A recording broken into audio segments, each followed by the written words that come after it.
you know, well, I want to pose you on a bed of, you know, thorns or roses or whatever, then it's about the photographer as much as about the... So anyway, so I try to, yeah, so that's good that you, if you have a one-to-one encounter with the people in my photographs, then I'm happy. Yeah. Do you have a favorite photographer? I do.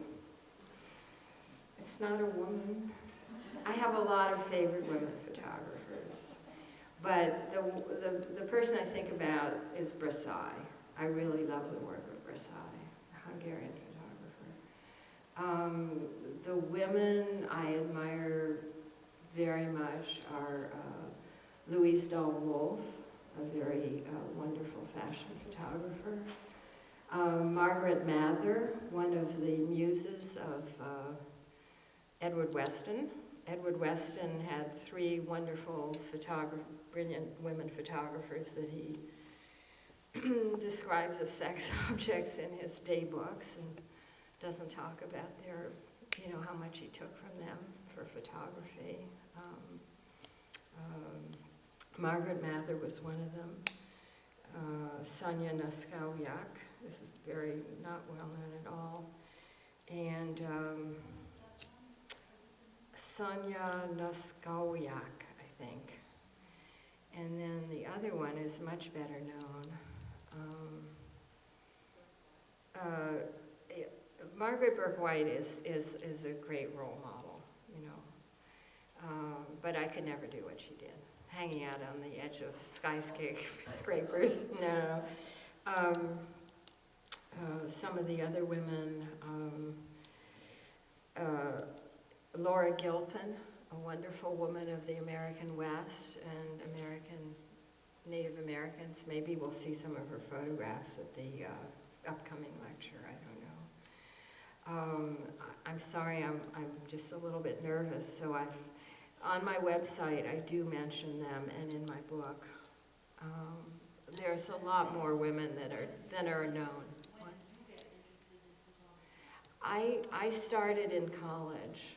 I started in college. But I think my father really interested me in it because he was a filmmaker in his youth.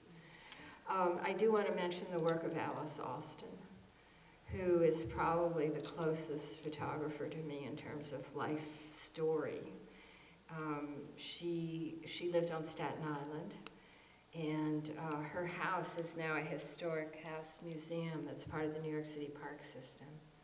And I helped to save that house along with, I really assisted a woman who took the leadership.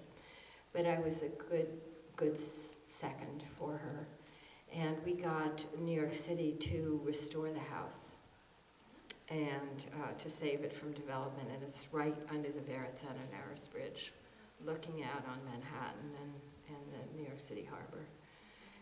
So if you look into her life, the life of E. Alice Austin, has anyone heard of her? She was really a pioneering photographer for her time. And she was an amateur photographer in the sense that she didn't make a living from photography, but she had a very professional sense of her photographs. So for instance, she copyrighted them, which was a very early and pioneering thing to do.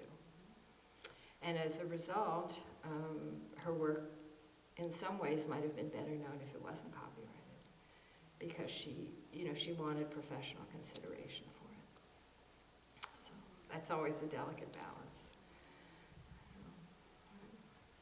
Great questions, all. Thank you. Well, thank you.